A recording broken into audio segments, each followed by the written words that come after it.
The amount of times that I've watched this video in some format over the past decade probably numbers in the hundreds. Between reposts, Facebook groups, GIFs, and memes, it's still making the rounds on social media to this day. It's like a generational legend, one of those major viral ceiling fan videos that basically everybody in this community has seen, or will eventually see, and then will inevitably repost for all of us to see again. People seem to really like it or think it's funny. Personally, I've been ready for it to die for about 8 years, but I digress. I will say that some people are genuinely curious about what's going on in this video, so today we're going to get to the bottom of it. Basically, the motor inside the housing has detached itself from this adapter that ultimately transitions to the down rod. And the motor shell is sitting like this on the bottom housing plate. This allows the interior shaft to spin freely when power is applied. So with that said, I have a full Hunter fan here pulled from the trash during cleanup week. I don't particularly care about it, so we're going to recreate this thing. For any non-fan enthusiasts that might be watching this, the fan in the original video is made by Hunter, and this fan that I have shares a similar parts configuration, so I figured this is the best I can do short of having an actual, what is that? An Augusta 5-minute fan?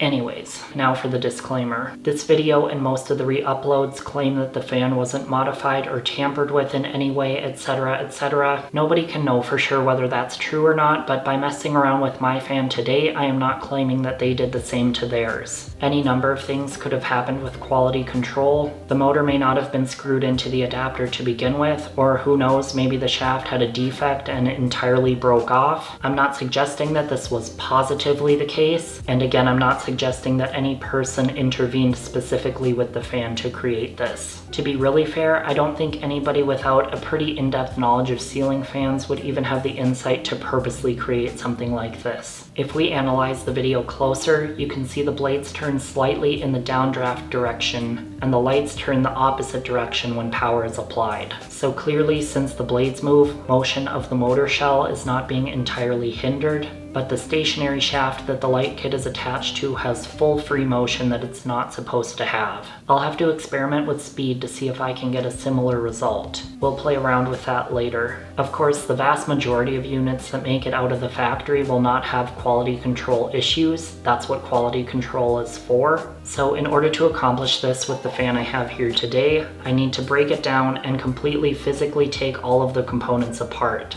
So let's get into it. Alright, so I'm gonna start by removing the downrod and canopy parts just because I don't need this canopy clanging around this whole time. I will remove this set screw because I have to take this top housing off. And now I'm gonna open up the motor housing.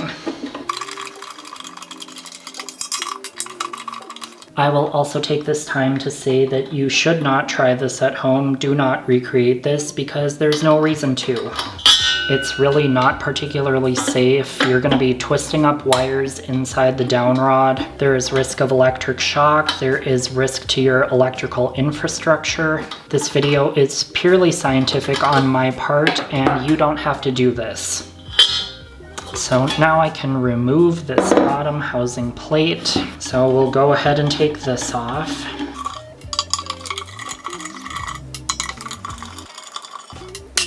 So now we're down to essentially the motor that I was showing you earlier. So right in here is the set screw that I need to loosen.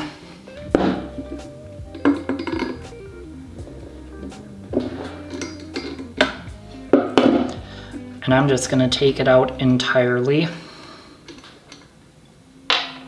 And now, as there should be, there is thread locker in there, so I'm probably going to have to go over to the workbench in order to get this detached. I don't exactly have camera angles over there to show what I'm doing, so I'm just going to go ahead and do this off camera, and I will be right back. Alright you guys, so I don't have room for a whole camera and lighting setup in such a confined space here, but I did want to show you what I'm doing. These fans were not made to come apart easily. Occasionally you'll get one that takes relatively little effort, but this one is putting up a fight. First I tried the pipe wrench down on the adapter and a vice grip on the motor shaft, and that got me nowhere because the vice grip kept slipping. And again, this is a fan that I really don't care about. It's going to be parted out after this, so I don't really care if I'm destroying parts here. So now I've moved to the adapter and the vice, and I did have to loosen and remove this light kit attachment so that I could get the pipe wrench on the actual motor shaft. So as you could see down here, I am finally making progress on getting this out. Alright, I am back with my adapter detached from the motor, and now all I have to do is put this back together. So I think I'm going to attach this adapter to the housing first.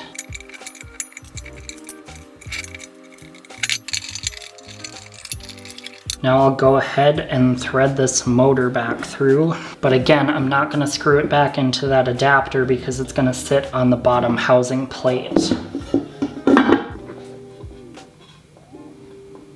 Alright, so I'm doing this video on the fly right along with you guys, and it's at this point I realized that the motor detached from that adapter is too tall to fit within this housing. So in order to continue this video and still show you what I want to show you, I think I am going to modify this motor. Since I'm going to be powering it up like this and twisting up the wires and such, I was probably going to scrap it anyways. Just in order to be safe, I don't want to use it in another fan after this. So I think I am going to go ahead and hop off camera again and just take off the top part of this shaft. Then we should be able to continue along. Okay, so with a little hacksaw action, I have those threads taken off. This may also speak to the point of the shaft potentially breaking on that original fan. So hopefully now I have enough room inside here. There's no way that's screwing back in now. And it does indeed appear that there is enough space. The interior shaft spins freely. So now I can go ahead and put this housing back together.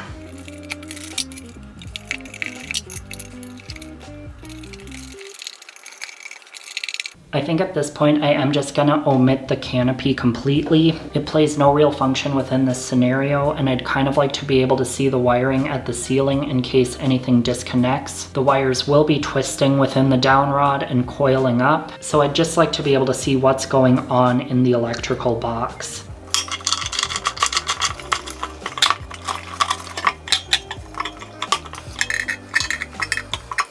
Alright, so now we can move to the ceiling. Alright, so I've got my motor up just on a generic mounting bracket. It is wired in, and I did properly ground it for safety in case something goes extremely wrong. So now I just have to put the rest of it together.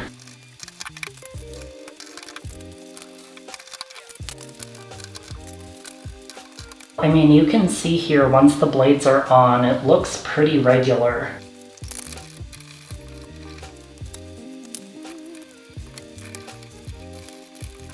Alright, we gotta find some glass. I want it to be really lightweight because the glass on the original fan is super lightweight, and if I put something really heavy on, it's not gonna perform the same way. I also don't want to use anything I really love in case something disastrous happens and I lose one. So I have a million of these generic tulip shades. I think I'm gonna go with this. Looks like this set hasn't even been cleaned yet, so if I do lose one, no big deal.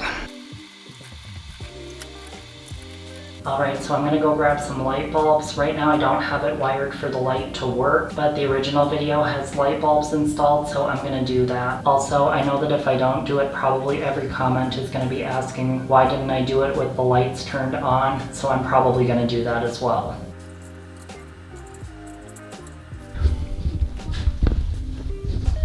Alright, so my camera is flashing that it's about to die. I'm gonna go change the battery and then we'll come back and see what this thing is gonna do. Alright, so I'm about to briefly apply power over here. I'm not sure if the motor is going to be on or off or what speed. I've never applied power to it before. Also, in any case, I'm probably not going to be applying power for as long as they did in the original video. That fan had a longer down rod, so it of course also had a longer length of wire. That allowed for the wire to coil up much more than this short length that I have is going to allow. But enough delays and disclaimers, here we go.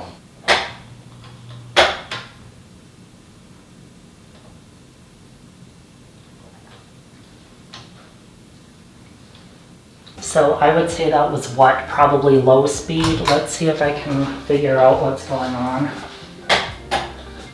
That's not the right one.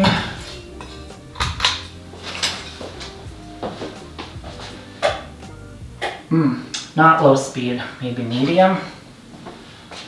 Oh, now I don't know which one was which. I think it was this one. No.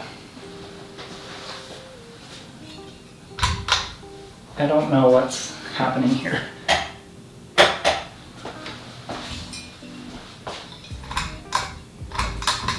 Okay, there's high speed.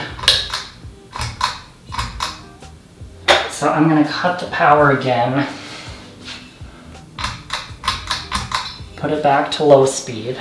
So here we're testing it with low speed. The blades didn't move at all. That seems pretty weak. Try it with medium. Still no blade movement.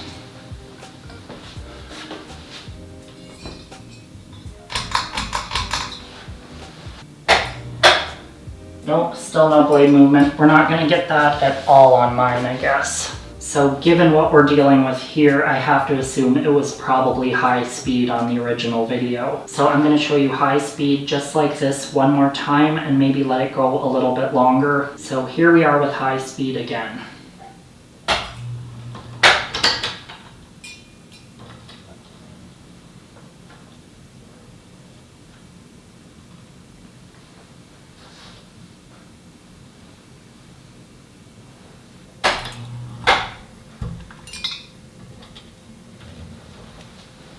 I feel like this video is a prime example of being quintessentially anticlimactic, but we're dealing with a fan with a spinning light kit here. I mean, what else do you want? So with that being said, I'm gonna climb up there and get the light kit wired in so that we can get to the main event. Oh wow, this did really get twisted up. Okay. Well, my microphone doesn't let me get close enough to really show you, but you can see up in here, these did really get twisted up.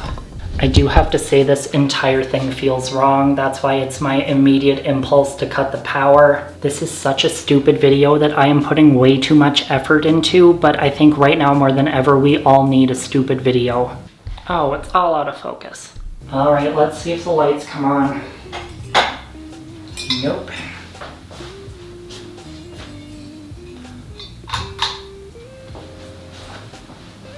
Hopefully they work after all this. Okay, awesome. Alright, that was just the test. Let's do the real thing. This is so stupid.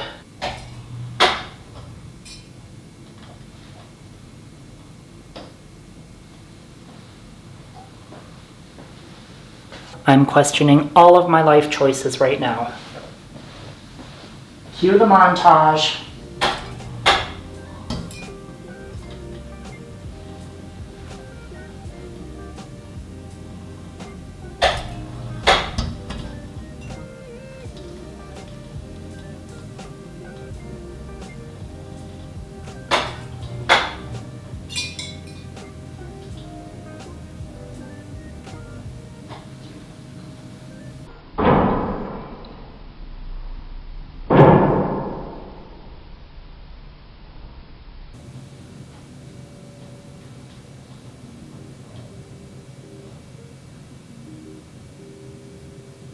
Once again, putting in way too much effort here, but I feel like having to cut the power so quick kind of ruins the effect of the light being on. So I have once again rewired and installed a wall control so that I can control the lights separately. So this is it, one last time with the lights on for the full duration.